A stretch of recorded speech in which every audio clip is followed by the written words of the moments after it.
Hello student, polytechnic T20 warrior channel में आपका स्वागत है। आज हम लोग फिजिक्स का एक नया पार्ट पढ़ने जा रहे हैं।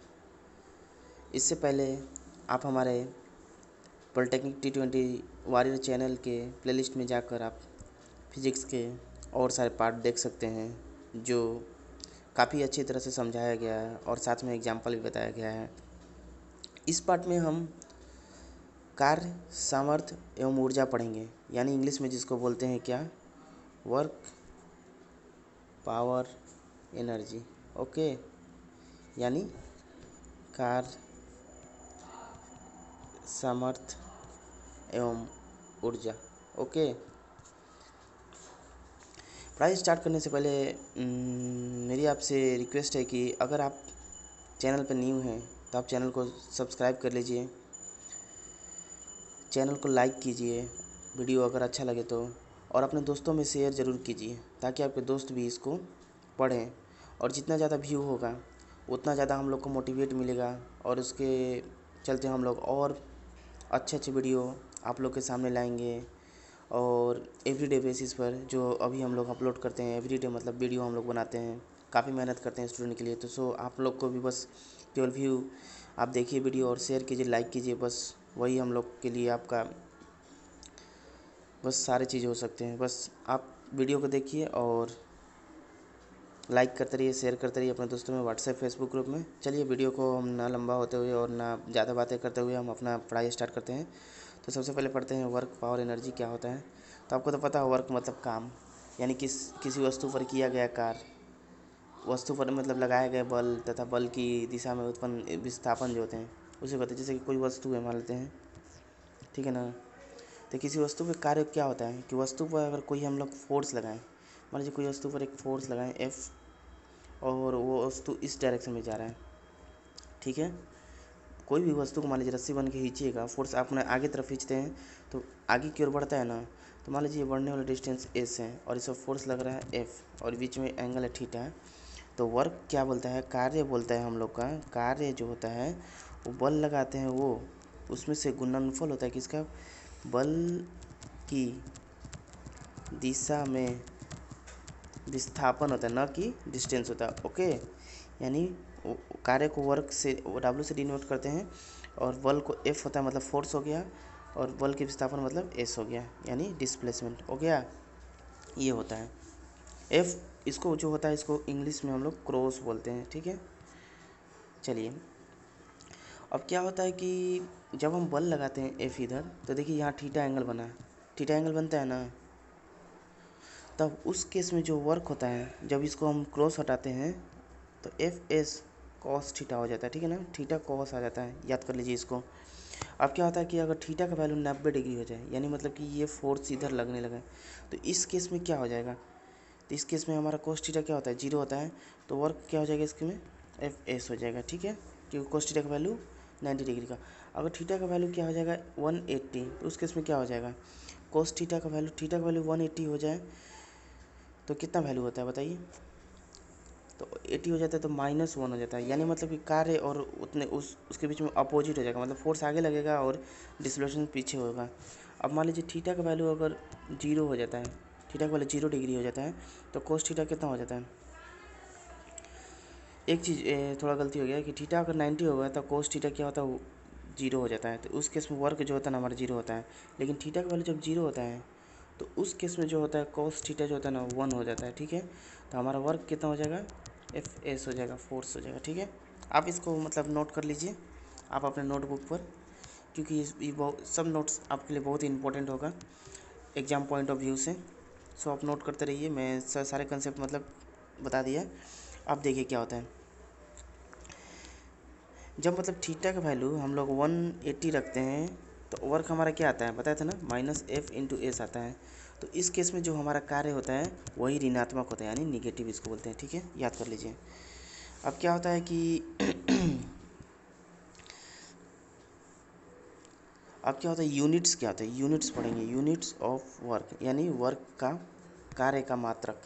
तो ये क्या होता है, एम के एस जो लेते हैं जनरल होता है, उसमें क्या होता है न्यूटन मीटर होते हैं, ठीक है, या इसको जूल भी बोलते हैं। ओके, याद कर लीजिए। CGS में क्या होता है, तो CGS में जो होता है वो क्या होता है, डाइन सेंटीमीटर होते हैं या अर्ग होते हैं, ARG अर्ग इसको बोलते हैं। यानी 1 अर्ग जो होता है, और कभी कभी दे देता है कितने के बराबर होता है, तो 10 के पावर नहीं सॉरी मतलब 1 जूल जो होता है, अर्ग भी हो सकता है लेकिन 1 जूल ही लिखते हैं, आपको याद होगा आसान करने में। तो 1 जूल यानी जूल को J से डिनोट करते हैं, बराबर क्या होता है 10 के पावर 7 अर्ग होता है। ठीक है, आप इसको भी याद कर लीजिए, यूनिट कन्वर्सन भी पूछा है कभी कभी एग्जाम में। चलिए अब क्या होता है, वर्क देखते हैं कोई सर्कुलर मोशन में, मतलब कि जब कोई व्यक्ति सर्कुलर पाथ में चलता होगा तो उस समय जो वर्क होता है वो क्या होता है कि, तो उस समय जो वर्क होगा उस समय जो बल लगता है वो क्या होता है, हमारा केंद्र की ओर लगता है। मतलब कितना भी चले बॉडी तो फोर्स जो होता है सेंटर की ओर लगता है, और विस्थापन इस डायरेक्शन में होता है। ठीक है ना, इस डायरेक्शन यानी टेंजेंट यानी स्पर्श रेखा होता है। समझ गए? मतलब क्या होता है कि जब कोई वस्तु अगर किसी वृत्त में क्या होता है मार्ग पर चलती है तो क्या होता है, बल की दिशा जो होता है ना सदैव क्या होती है, वृत्त की केंद्र में होती है, और उसकी गति जो होती है वो दिशा जो होती है वृत्त की स्पर्श रेखा के डायरेक्शन में होती है। ठीक है, तो बल की दिशा क्या हो गया, मतलब कि ये हो गया विस्थापन, ये हो गया फोर्स, तो बीच का एंगल कितना हो गया 90 डिग्री। ठीक है, तो cos 90 क्या होता है, cos 90 क्या होता है बताइए, cos 90 बराबर 0 होता है। तो वर्क बराबर क्या होता है, FS cos थीटा, यानी मतलब कि FS cos 90, और cos 90 अगर 0 होता है तो वर्क हमारा क्या हो जाएगा, 0 हो जाएगा, यानी सर्कुलर मोशन में कोई कार्य नहीं होता है। ये भी याद कर लीजिए, पूछ देता है कभी कोई कंडीशन। वीडियो को लाइक करते रहिएगा अगर आपको वीडियो अच्छे लगे तो। पावर क्या होता है, जिसको हिंदी में हम लोग बोलते हैं सामर्थ्य। और एक चीज़ और, ये हमारा वीडियो जो होता है ना वो क्या बोलते हैं इंग्लिश में, मतलब हिंदी प्लस इंग्लिश दोनों है, यानी बाईलिंगुअल है। यानी मतलब कि जो कोई हिंदी में भी तैयारी करे चाहे कोई इंग्लिश में कर रहे हैं, दोनों के लिए अच्छा है। मतलब हम कभी कभी हम देखे हैं कि जब हम लोग तैयारी करते थे तो क्या होता था कि कभी कभी हिंदी कोचिंग आप कर लो तो इंग्लिश वाले को बहुत दिक्कत होता था। कभी जैसा अवतल लेंस हो गया, उत्तल लेंस हो गया, फिर कभी विस्थापन, कभी त्रिज्या, कभी ये सब मतलब बोलते थे टर्म, तो कभी कभी समझ में नहीं आता था हमारे दोस्तों को या किसी को भी। तो इसलिए मैंने ये सब देखते हुए मैं एक यूनिक वीडियो बनाना चाहा कि मतलब कोई भी स्टूडेंट को कहीं पर भी दिक्कत ना हो। चलिए, पावर क्या होता है, मतलब क्या होता है कि कोई कार्य करते हैं तो उसको प्रति इकाई समय में जो किए गए कार्य होता है उसी को हम लोग क्या शक्ति कहते हैं। जैसे कि मतलब कि इसको P से डिनोट करते हैं, पहला नंबर तो याद कर लीजिए। तो P का वैल्यू क्या होता है, यानी किया गया कार्य प्रति इकाई समय में, यही होता है पावर। तो पावर का फार्मूला वर्क का फार्मूला क्या होता है, F इंटू एस होता है, F.S इंटू टी होता है। ठीक है, यानी और क्या होता है कि जैसे कि पता होगा V बराबर क्या होता है, एस बाई टी होता है ना, एस होता है मतलब डिस्टेंस यानी डिस्प्लेसमेंट बाई टाइम, तो V होता है F इंटू वी भी लिख सकते हैं। तो ये भी एक फार्मूला हो गया, पावर बराबर F इंटू वी, याद कर लीजिए। अब देखिए, अब हम लोग क्या करते हैं, अब हम लोग इसका यूनिट पढ़ते हैं। तो ये यूनिट क्या होता है, शक्ति पहला नंबर क्या होती है, ये क्या होती है, अदिश राशि है, मतलब कि स्केलर क्वांटिटी है, यानी अदिश राशि। ओके, इसको भी याद कर लीजिए, अदिश राशि होती है। और इसका जो यूनिट होता है वो क्या होता है, जूल पर सेकेंड, जे से जूल करते हैं। ठीक है ना, और इसको वाट भी कहते हैं। ठीक है ना, यानी 1 वाट होता है, डब्ल्यू से डिनोट करते हैं वाट को, वो क्या होता है 1 जूल पर सेकेंड होता है, याद कर लीजिए। ये जो होता है पर का चिन्ह सी है, ये होता है पर, मतलब ये नीचे आने वाला है। ठीक है, 1 किलोवाट का भी कोई पूछ देता है क्या होता है, मतलब कोई क्वेश्चन में देता है तो 10 की पावर 3 वाट होता है। ठीक है, 10 की पावर 3 वाट। उसी तरह 1 मेगावाट वो कितना के बराबर होता है, तो होता है 10 की पावर 6 वाट। ओके,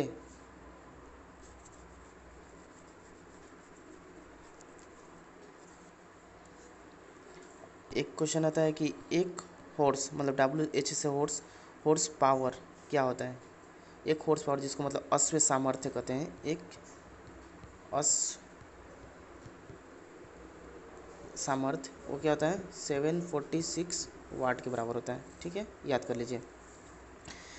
1 किलो घंटा, 1 किलो आवर कितने के बराबर होता है, तो 1 किलोवाट इंटू 1 घंटा होता है। ठीक है, यानी मतलब 1 किलोवाट कितना होता है, 1000 वाट होता है, इंटू 1 घंटे कितना होता है 3600 सेकेंड होता है। ठीक है, कितना होता है, तो इसको क्या लिख सकते हैं हम लोग, इसको वाट को हम क्या लिख सकते हैं, 1000 जूल पर सेकेंड लिख सकते हैं, और इसको 3600 सेकेंड लिख सकते हैं ना। यानी ये हो गया हमारा 3.6 इंटू 10⁶ जूल। ओके, यानी 1 वाट घंटा जो होता है वो क्या होता है, 3600 जूल होता है। ठीक है, समझे, बस यही होता है। तो ये हमारा पावर ख़त्म हो गया, मतलब पावर में यही सब था। चलिए अब आगे पढ़ते हैं। ऊर्जा होगा, जिसको इंग्लिश में हम लोग एनर्जी बोलते हैं। ऊर्जा यानी एनर्जी, एनर्जी बोलते हैं। तो एनर्जी क्या होता है कि कार्य करने की जो क्षमता होती है को उसको एनर्जी कहते हैं। तो ये दो तरह का होता है, हम ज़्यादा अंदर डीपली नहीं जाएंगे। और ये क्या होता है, एक अदिश राशि होता है, यानी मतलब स्केलर होता है, अदिश होता है। ठीक है, और इसका जो यूनिट होता है वो कार्य का जो यूनिट होता है वही होता है, सेम होता है, यूनिट सेम याद कर लीजिए। ठीक है, तो गतिज ऊर्जा पहले पढ़ते हैं। गतिज ऊर्जा यानी मतलब कि इसको इंग्लिश में बोलते हैं काइनेटिक एनर्जी। ओके, तो क्या होता है कि काइनेटिक एनर्जी क्या होता है कि कोई वस्तु होता है उसमें क्या होता है, गति के कारण जो ऊर्जा उत्पन्न होता है उसी को हम लोग ये कहते हैं। तो ये जो होता है फार्मूला होता है काइनेटिक एनर्जी को के ई से डिनोट करते हैं, यानी मतलब गतिज ऊर्जा को half M V square, M द्रव्यमान हो गया, वी हो गया वेलोसिटी। ओके, दूसरा होता है उसको बोलते हैं कि स्थितिज ऊर्जा, यानी स्थितिज ऊर्जा यानी पोटेंशियल एनर्जी इंग्लिश में बोलते हैं, पोटेंशियल एनर्जी। यानी ये क्या होता है कि अगर कोई वस्तु होता है तो उसमें उसकी स्थिति मतलब कि अगर वो स्थिर है उसके कारण जो ऊर्जा उत्पन्न होती है, और उसके तो उसी को हम लोग क्या स्थिति ऊर्जा कहती हैं। ठीक है, तो ये क्या होता है कि कोई मान लीजिए वस्तु है जिसका द्रव्यमान एम है, और द्रव्यमान एम है और एच ऊंचाई पर है, तो उसकी स्थिति ऊर्जा कैसे निकालते हैं, वो हो जाता है mgh। ठीक है ना, जी जो हो गया वो हो गया, क्या बोलते हैं, क्या बोलते हैं इसको, ग्रेविटेशन कांस्टेंट हो गया। ठीक है, ग्रेविटी। तो इसको एक बी बराबर एक और फार्मूला होता है जिसको हम लोग क्या बोलते हैं, वेट, यानी वस्तु का भार इंटू ऊंचाई, ये भी होता है। मतलब पता होगा आपको वेट बराबर क्या होता है, mg होता है। ठीक है, तो ये हुआ हम लोग का। ठीक है, अब हम लोग आगे पढ़ते हैं जिसका नाम क्या है, द्रव्यमान ऊर्जा क्या होता है। तो क्या होता है कि अगर कोई पदार्थ होता है, ठीक है ना, में उसके क्या होता है, द्रव्यमान के कारण जो ऊर्जा उत्पन्न होती है उसको द्रव्यमान ऊर्जा कहते हैं। यानी मतलब देखिए क्या बोलते हैं उसको, द्रव्यमान ऊर्जा यानी मास एनर्जी। यानी तो जैसे कि किसी पदार्थ में जो होता है एम द्रव्यमान के कारण जो उत्पन्न होता है एनर्जी, उसी को हम लोग ये कहते हैं। तो इसका डिनोट करते हैं ई बराबर एम सी स्क्वायर कहते हैं, यानी मतलब ये ई बराबर एम सी स्क्वायर इक्वेशन होता है। ठीक है ना, इसको आइंस्टीन दिए थे, साइंटिस्ट आइंस्टीन ने दिए थे। और 1 ग्राम जो द्रव्यमान होता है उसमें कितना एनर्जी निकलता है, 9 × 10⁻13 जूल ऊर्जा के बराबर होता है 1 ग्राम। ठीक है, अब क्या पढ़ेंगे, ऊर्जा संरक्षण करेंगे, मतलब law of conservation of energy, यानी ऊर्जा संरक्षण के नियम, यानी law of conservation of energy. ये क्या होता है कि जैसे कोई भी जैसे कि इस रूल में ये कहा गया है कि जैसे कि ऊर्जा ना तो उत्पन्न की जा सकती है और ना ही नष्ट होती है। ठीक है, यानी ऊर्जा का केवल एक रूप से दूसरे रूप में क्या होता है, रूपांतर होता है। यानी ऊर्जा का जो परिणाम हमेशा स्थिर रहता है, इसी को ऊर्जा संरक्षण नियम कहते हैं। ठीक है ना, तो बस यहीं पर हमारा मतलब थ्योरी अब ख़त्म हो गया। कुछ इंपॉर्टेंट चीज़ें याद कर लीजिए, जैसे वर्क का डब्ल्यू से डिनोट करते हैं, और इसका फार्मूला जो होता है वो क्या होता है, एफ एस कॉस थीटा होता है। ठीक है, और इसका यूनिट जो होता है न्यूटन मीटर होता है या जूल होता है।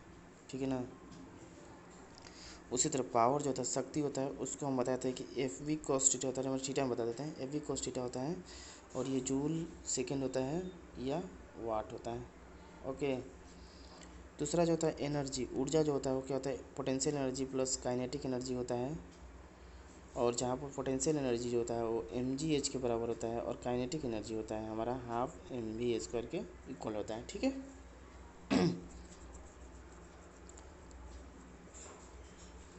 और जो हमारा वर्क मतलब कार्य हो गया, बल हो गया, विस्थापन हो गया, ये क्या होता है, अदिश गुणनफल होते हैं। ठीक है, 1 जूल 10⁻⁷ ये बता दिए हैं। और चलिए ठीक है, अब चलिए कुछ क्वेश्चन हम लोग देखते हैं।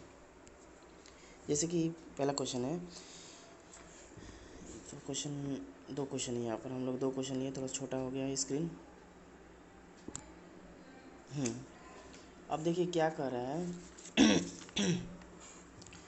कि 10 किलोग्राम वस्तु को पृथ्वी के गुरुत्व बल के विरुद्ध 10 मीटर उठाने पर किया गया कार्य कितना होगा। तो देखिए हमारा पहले देखिए कुछ नहीं करना है, सबसे पहले क्या क्या दिया है पहले आप नोट कर लीजिए। तो आप पेन का चेंज कर लेते हैं थोड़ा सा, ताकि देखने में आपको, जैसे कि मास हमारा कितना दिया हुआ है पहले देख लीजिए, 10 kg दिया हुआ है। ठीक है, ऊंचाई दिया हुआ है, ऊंचाई कितना दिया है, 10 मीटर दिया हुआ है। तो अब हमसे पूछ रहा है किया गया कार्य, तो आपको क्या बताते हैं कि कार्य जो होता है उस केस में क्या होता है, mgh होता है, mgh होता है ना। फार्मूला बताएं, आप चेक कर लीजिए। m हमारा पता है 10 हो गया, g पता है 9.8 होता है, और h कितना दिया है, 10 दिया है। जब इसको गुना करिएगा तो क्या हो जाएगा, 980 जूल, क्योंकि वर्क होता है जूल में। ये हुआ पहला क्वेश्चन। ठीक है, दूसरा देखते हैं। कोई एक पिंड है, ठीक है ना, वो कितना है, तो मतलब फोर्स इस पर कितना लग रहा है, 40 न्यूटन का। मतलब जो जो दिया है पहले लिख लीजिए, 40 न्यूटन दिया हुआ है। बल लगाने से वो बल की दिशा में कितना कोण बना रहा है, यानी थीटा दिया है कितना, 60 डिग्री दिया हुआ है। और विस्थापन होता है एस भी दिया हुआ है कितना, 20 मीटर। तो हम लोग से क्या पूछ रहा है, हम लोग से पूछ रहा है बल द्वारा किया गया कार्य क्या होगा। तो कार्य जो होता है वो क्या होता है, कार्य का फॉर्मूला हम क्या बताते हैं कि एफ एस कोस थीटा होता है ना। तो हमारा फोर्स दिया हुआ है 40 दिया हुआ है, एस दिया हुआ है 20 दिया हुआ है, और कॉस 60 दिया हुआ है। ठीक है, यानी 40 इंटू 20 इंटू कॉस 60 कितना होता है, 1/2 होता है ना, 2 10 यानी 400 जूल हो गया। ठीक है, चलिए आगे देखते हैं। अब जैसे कि एक क्वेश्चन है जिसका नाम है ये, हाँ तीसरा क्वेश्चन देखते हैं। ऐसा दिया हुआ है कि जैसे कि यदि किसी पिंड, ठीक है, यदि किसी पिंड की गतिक ऊर्जा 4 गुनी कर दी जाए तो उसका स्वेंग क्या हो जाएगा, ये पूछ रहा है। मतलब कि गतित ऊर्जा 4 गुनी कर दी जाए। तो सबसे पहले मान लेते हैं कोई पिंड है जिसका m है मास, और उसका वेग है v, वेलोसिटी मतलब v है। ठीक है, तो गतित ऊर्जा उसका क्या होगा, पहले शुरुआती गतित एनर्जी कितना हो जाएगा, हाफ mv²। अब क्या कह रहा है कि गतित ऊर्जा कितना है, यानी मतलब v बराबर mv। ये भी होता है स्वेंग होता है ना, इतना याद कर लीजिए। स्वेंग, रुक जाइए ये चल नहीं रहा उधर, या यानी स्वेंग बराबर क्या होता है, फार्मूला mv। चलिए ठीक है, यानी वो शुरुआती हो गया। अब क्या करते हैं कि जिसको इसको ऐसे लिख सकते हैं, हाफ mv² लिखा हुआ है, तो इसको हम लोग mv का स्क्वायर कर देते हैं और नीचे एक m से गुना कर देते हैं। बात तो बराबर हो जाएगा, क्योंकि m कट गया था, फिर वही हो जाएगा हाफ mv²। देखिए क्यों कर रहे हैं इसको हाफ, तो इसको क्या कर देंगे, p कर देंगे, p² बटा m हो जाएगा। यानी मतलब एक और फार्मूला हो गया, यानी p² बटा 2m होता है काइनेटिक एनर्जी बराबर। तो ये काइनेटिक एनर्जी बराबर हो गया। तो एनर्जी को ई लेते हैं, तो पी बराबर क्या लिख सकते हैं, ये डायरेक्ट पी बराबर, ये पी बराबर क्या लिख सकते हैं, तो ये सब इधर चल जाएगा, तो क्या हो जाएगा 2mk हो जाएगा। ये फार्मूला हो गया पी बराबर। ठीक है, अब क्या कहता है, कह रहा है कि गतित ऊर्जा को 4 गुनी कर दी जाए तो उसका स्वेंग में क्या होगा। पी हमारा क्या होता है, स्वेंग होता है, तो स्वेंग में क्या परिवर्तन होगा, तो स्वेंग में क्या परिवर्तन होगा। तो जैसे कि मान लीजिए कि अब नया पी डैश निकालते हैं, वो क्या हो जाएगा, क्या कर देते हैं हम, कितना गुना कर देते हैं, 4 गुना, यानी 2 मास काइनेटिक एनर्जी को 4k कर देते हैं। तो ये क्या हो जाएगा, यहाँ से क्या हो जाएगा, मतलब अब क्या करेंगे, इसका इक्वल करेंगे, इक्वल करने के लिए 4 बाहर आ जाएगा, बाहर आएगा तो 2 मतलब ये दोनों सेम है, यानी मतलब कि इसको हम लिख सकते हैं पी डैश बराबर, यानी मतलब कि जैसे कि इसको लिख सकते हैं पी डैश बराबर क्या लिख सकते हैं, पी डैश बराबर 2, और ये अंडर रूट वाला देखिए ये इक्वल है इसके पी के, तो पी यानी 2 गुना हो जा रहा है, यानी मतलब स्वेंग हमारा 2 गुना हो जा रहा है। याद कर लीजिए बस इसी तरह, मतलब याद नहीं करना है, मतलब इस तरह बनाएंगे।